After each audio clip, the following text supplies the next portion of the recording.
You're here for a new project, right? Well, today we're gonna talk about this right here. This is so last time you were in the shop, the head was not completed. So he was printed and assembled, and this video I'll walk you through how I did it.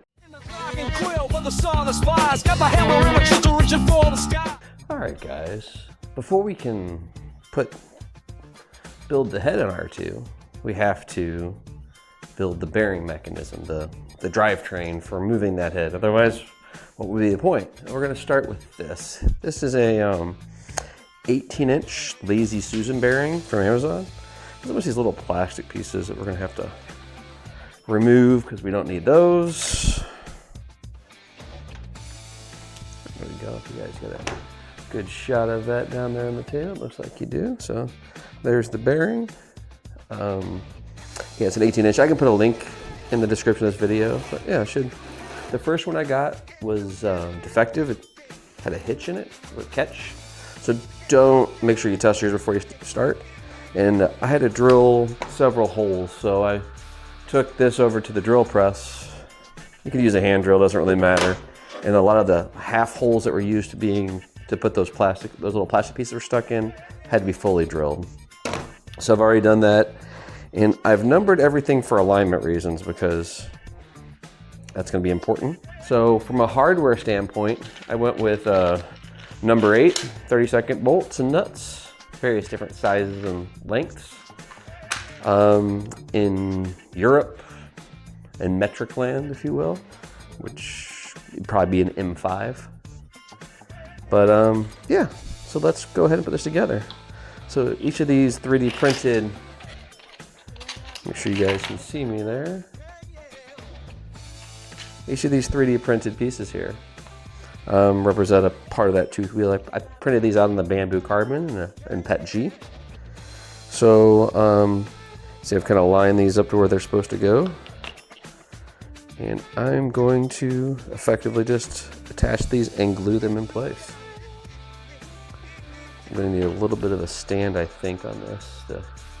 Little spacer, if you will. So maybe these little plastic pieces will be useful for doing that function.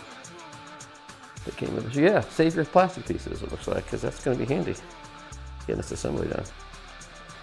Pop 3 or 4 of those back in. Never throw stuff away until you know you know. And now we have a fairly good, yep, that looks pretty good. Add one more, the sides needing a little support.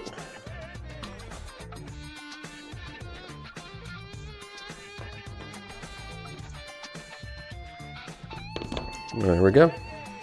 So these bolts that come through here are going to come up from the bottom at these various points. And I've already went ahead and marked them after I laid everything out. This is number 2. I marked it on the Lazy Susan as a number 2, like so, and get a nut on top of it. But what I found was the ones that I was using were far too long. Like these are the ones you see, and there's a little tiny black mark. I don't need them quite that long. So this is 1.5 inches.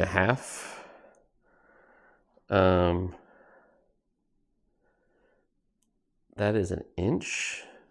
And really, ideally, it'd be 1.25 inches is what I'd use, which would be that guy right there. So hopefully I have enough hardware to do all these 1.25 inches instead of 1.5 inches.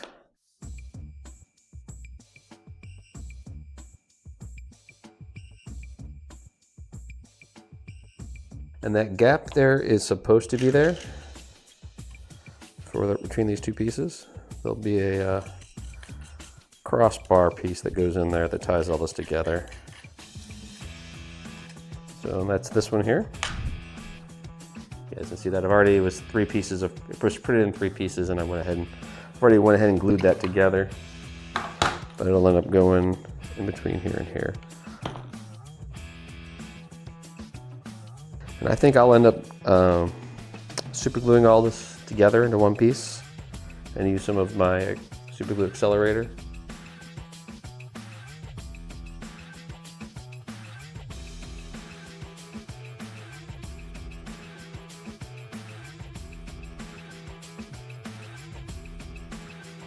I'm gonna try to do this video a little different. So I usually just sort of film and shoot straight through. This particular video, I don't think that's how it's gonna happen. So this will be, I think, the second segment of my video. So I can show you the finished product first and then show you how I made it.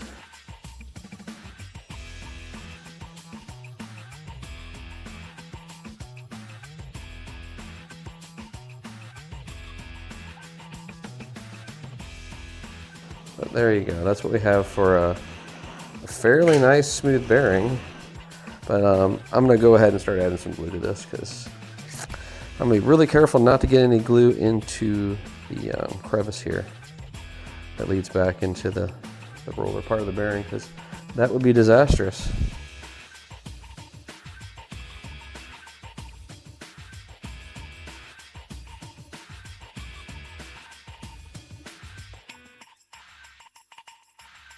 After this dries, I may go in there and float some in the tooth area as well, and on the other side. I didn't float this one yet because I made a mistake. You guys probably already saw that in camera. See what I did there? It was backwards.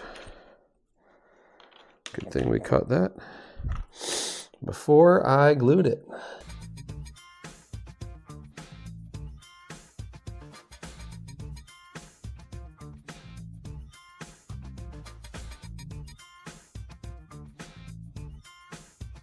And this is Pet G here.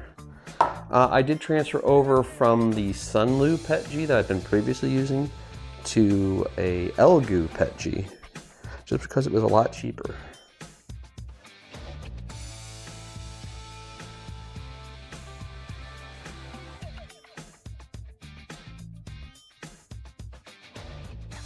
Something to keep in mind on if you're doing this, that this I don't even know how to spell it. M-I-T-R-E-A-P-E-L. Does yellow the Pet G. So just to make sure everything is good, that's what we have here. Seems like a nice, good rotation for what it is. It's not like it's a high quality bearing or anything. And just to make things a little better, I'm going to add a little bit of super glue into this visible crack here, all these spots.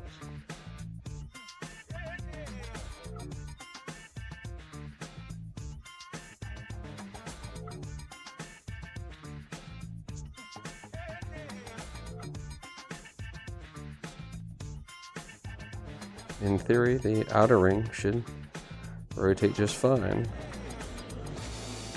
So I think we're done with these little plastic pieces we put back on for now.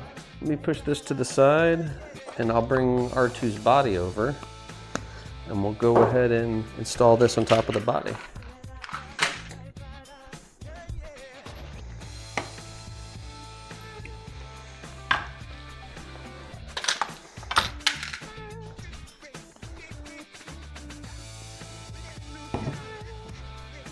Sure, that super glue's super soft right now, but that's okay.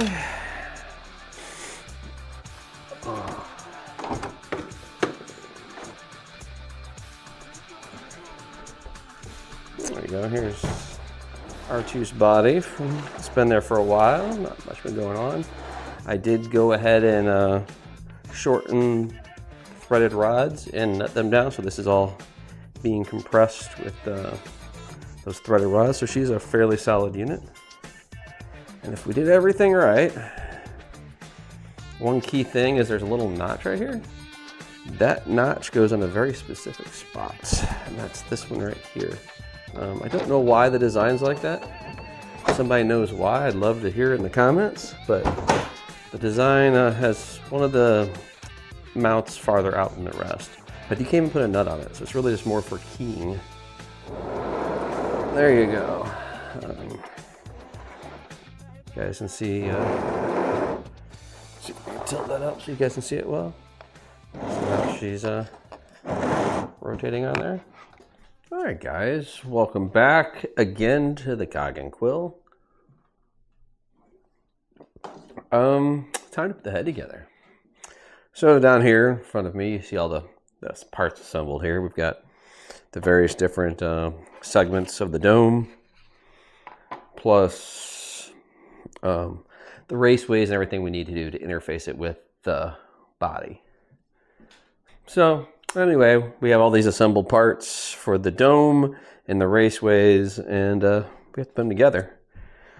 I am not really knowledgeable about Star Wars, and the exact connection of these dome pieces, I may not have it right.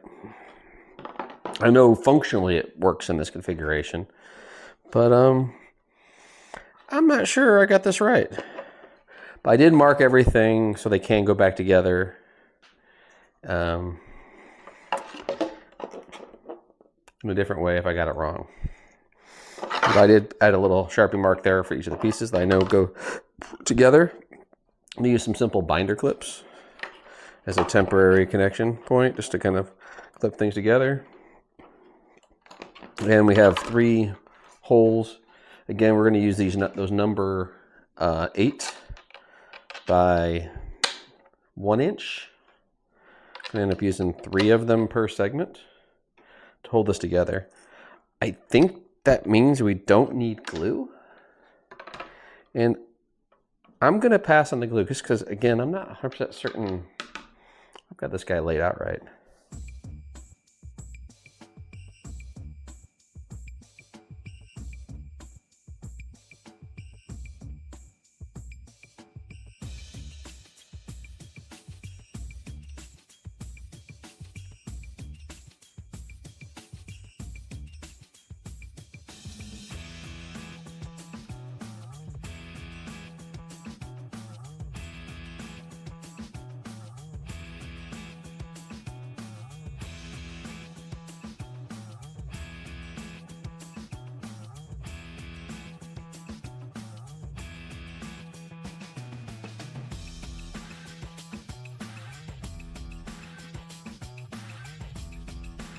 The whole pattern and the cutouts here, I am not sure what's 100% accurate.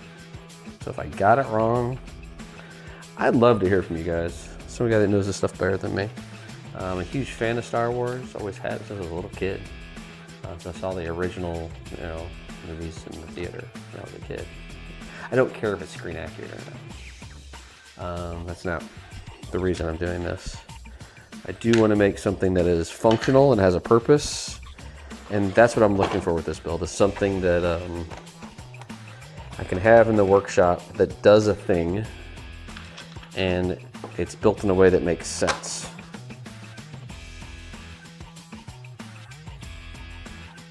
There you go. So there you go. We have a dome assembly. It needs some adjustment, but that's your R2 dome assembly.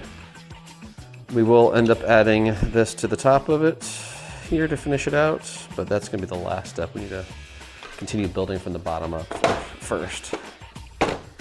So next step is going to be this piece here. This is sort of a spacer, and I don't think you can get these wrong. I don't think it's possible. They are numbered, so we are going to go ahead and assemble them in that order that they are numbered.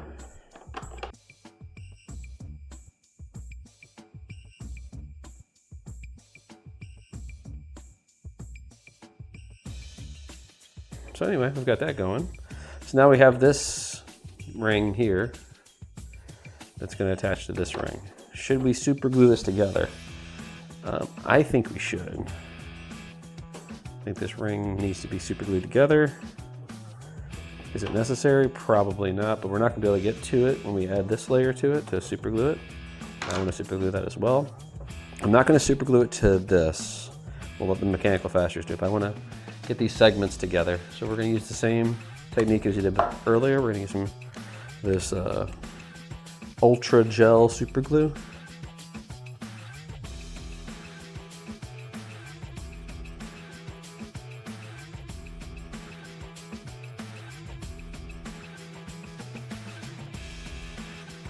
There you go. That's our next bit. We have this ring, this spacer ring, goes on here. That makes up this what the raceway mounts to. These are also numbered, but we can't see the numbers because they're on the bottom. So that's not great. But I did go ahead and put some of those similar type of marks so I could key everything like I want them to be. Now these do have an extra hole here. You can see that, the 2 mounting holes we're going to use in this third one. And that should actually line up with some of these marks I made here.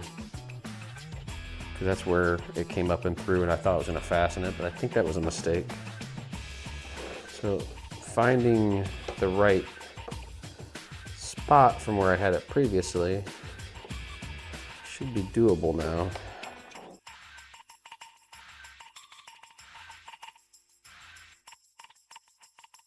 Let me double check my marks and make sure I have everything lined up right, and I do. I know, guys, we're going with this one. We know at least this goes to here.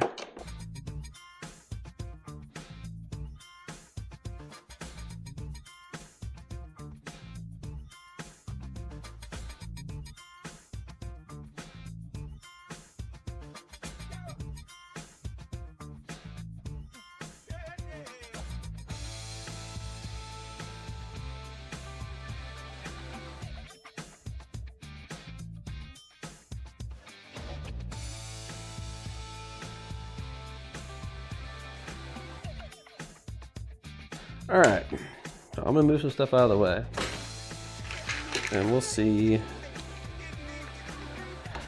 if this thing fits or not. I think I did something wrong. So,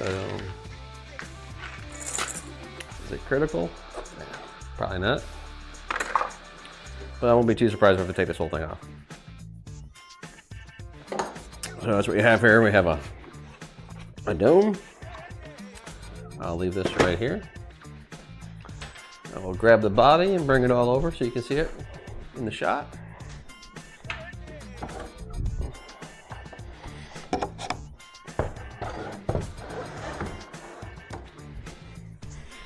Guessing you guys can see that pretty clearly, hopefully. And we'll just drop this on there. These studs are going to be a little long, which is going to cause some interference issues, and I recognize that. But I want to make sure that these fasteners line up before we go too far.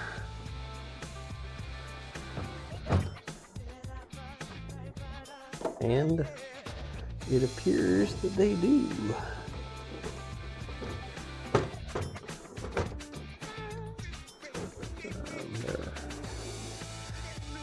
All right, guys, we're back in the shop. I've done a little bit of work on adjustments and things in the body, and I think we're ready to finalize putting this thing together. All right, so I'll go ahead and pop this off. She may be a little tight. That's okay. What I ended up doing,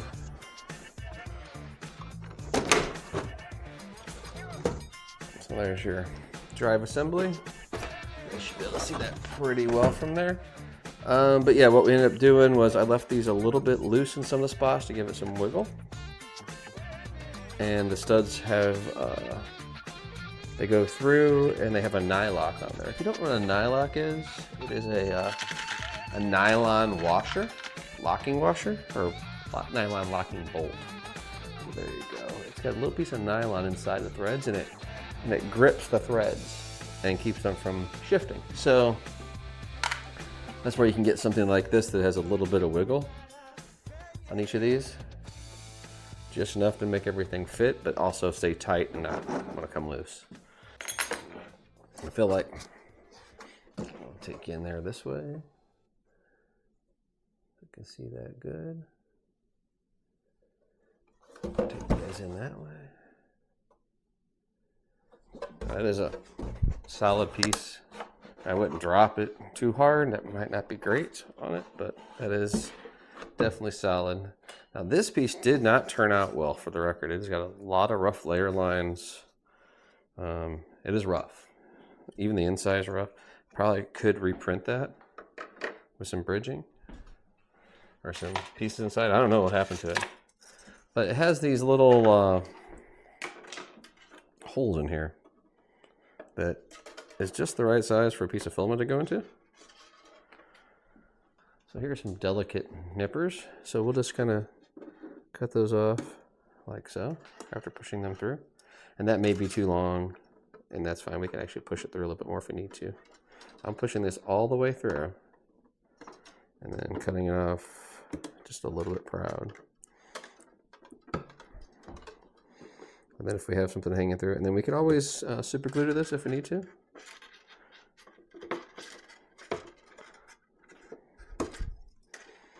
And this will allow me to remove this and work on it more in the future as we go forward, because honestly, I don't know what I'm doing. This is the first time I've done this. So now we've got all these little protrusions, and in theory, we should be able to line them up. All right, well, we've got a little bit of something there. So since we don't want to permanently, all right guys, we put the pins in. They're not working great right now. We really don't want this to be too permanent anyway. I'm just gonna add a couple binder clips in here, about like so. That'll keep her from moving on me when I'm handling it. Binder clips are super handy in the workshop as temporary clamps and holding mechanisms. So this will keep everything in place. I am not ready to permanently attach that top piece.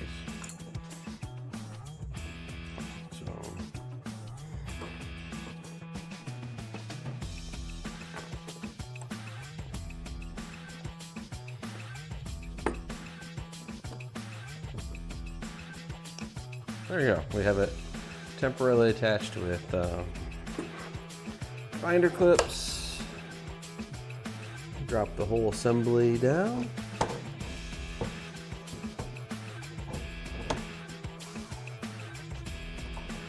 And to get this to go in, I found a cool little trick with a little bit of wobble. I'll bring it closer for you guys.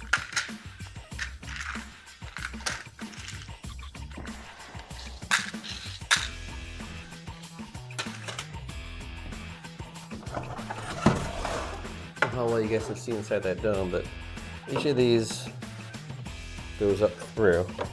And what I found is if you just hold it with a screwdriver and get it lined up, it'll drop right in. And if it doesn't, you have just a little bit of slop on those, you can rotate it. Just screw the thread. Those nylocks are going to keep it from moving. You finish off your alignment.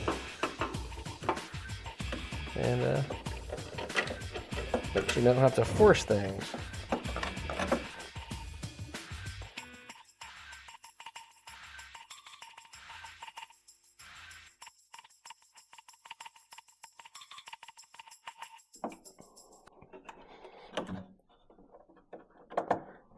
All right, there you have it, guys. You have a fully 3D printed R2D2 head. Attached to the body. We have the bearing and gear assembly attached. It rotates really well, actually, for what it is. I need to lubricate the bearing. I think it'll even get better and more quiet. There's obviously lots of little gapping and things we need to do before she's done, but I want to make sure she's still accessible. So, but I'm real happy with that. Turn it over to the front side, the pretty side. And I guess you want to see that face, right? That's the face side? Or is that the face side? I don't know, you tell me. But thanks for coming to the Cog and Quill workshop and hanging out with me today. I will film an intro for the beginning of this video showing this off completed, because that's what the YouTube algorithm creator content thing says I should do in these videos. I don't know. Let me know if if YouTube's correct or not in that assessment. But yeah, that's our build. We'll go ahead and pick them up and take them over to this side. Oh, get a little heavy. I don't know if you guys get to see a shot in there. Does that look cool or not? Or does it look cool if I put you guys inside? Is that cool? I don't know. We'll put them on over here. Drop a little mood lighting in there. It's a little bright today, but hopefully that shows up on camera. But yeah, thanks for coming to the Cog and Quill workshop, guys. I had a good time hanging out with you guys, building it. We still have to put the drive assembly together. We have a gear that needs to be installed in this unit that's going to drive that outer ring. There'll probably be some electronics, some soldering, maybe a little programming stuff. I don't know. We'll see how it goes. And I got a bunch of messes to clean up. So I'll catch you on the next one. Like, subscribe, comment. It really helps me understand what people want. And thanks for coming.